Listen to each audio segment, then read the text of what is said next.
Now, Kieran Dwyer is the spokesman for the UN peacekeeping operations, and he joins us live from New York. Thanks for being with us. Now, the uprising in Syria has been going on for the better part of 15 months now. And by the UN's own estimates, close to 10,000 people are thought to have been killed in that time. And some estimates even put it at more than that. We've seen horrific evidence on a near daily basis of the human toll that's been brought on the country. A lot of people will now be asking, what took you so long to classify this as a civil war? The point of the description today relates to what's been going on, especially in the last 5 days. We've been saying for 15 months, absolutely, that all violence needs to stop in Syria and that there needs to be a political solution. But what we've seen in the last 5 days is a huge upscaling of the military confrontation by the government seeking to retake territory in cities, by the opposition attacking in urban areas against government forces and civilian infrastructure.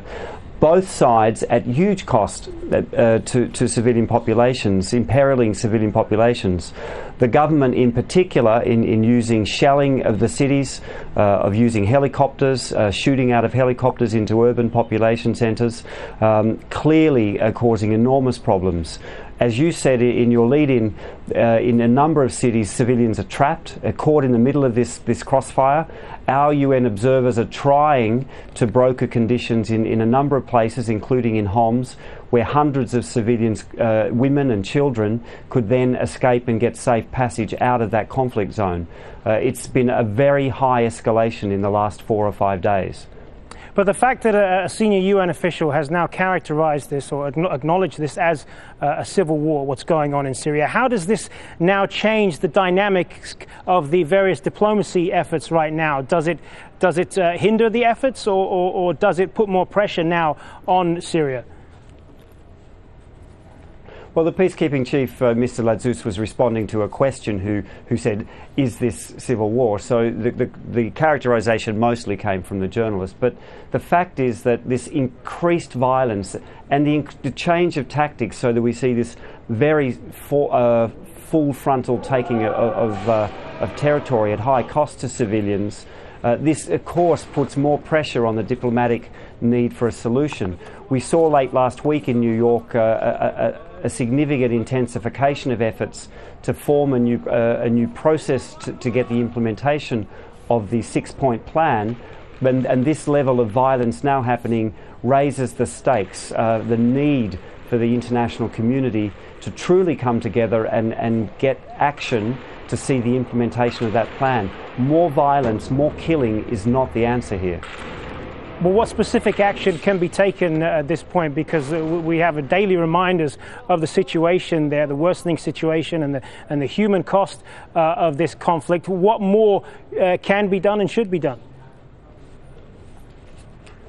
The Joint Special Envoy Kofi Annan has been working very hard behind the scenes following last week's Security Council meeting, working indeed at getting a group of countries together who have influence in the region, who have influence on each side in this conflict, to try to see how direct pressure can be brought to bear, to see implementation of the plan, so that both sides can accept that a military solution is no solution here. The only solution is to sit down through a political process and get some kind of sustainable, achieved peace. That's what is being worked on, a working group that can focus pressure on both sides of the conflict. At the end of the day, the only people that can stop the violence is the government, which bears a major responsibility because it is the government, and the opposition sides. They're the only two parties that can stop the violence. But the international community, those countries that influence these bodies, are trying now to place more pressure on them. But we've had several months of this, of various diplomatic maneuvers, which have essentially gone nowhere at this point.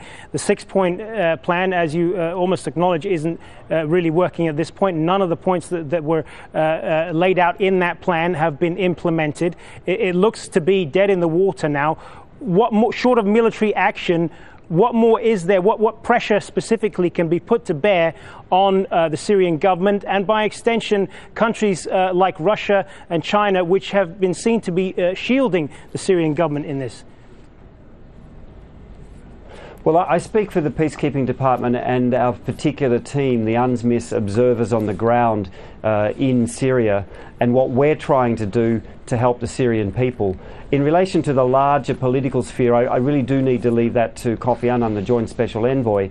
He is doing a lot of work behind the scenes to try to achieve a political solution here. The cost of military and a military solution is enormously difficult, and the risks to the people of Syria and the militarisation of the process. But I really need to leave it to him and his office to explain what they're doing, because it's a very difficult situation. There's a lot of work being done, but you're right, at the moment it's not having the effect on the ground that is needed, and that is a cease to the violence. Kieran Dwyer in New York, appreciate your time.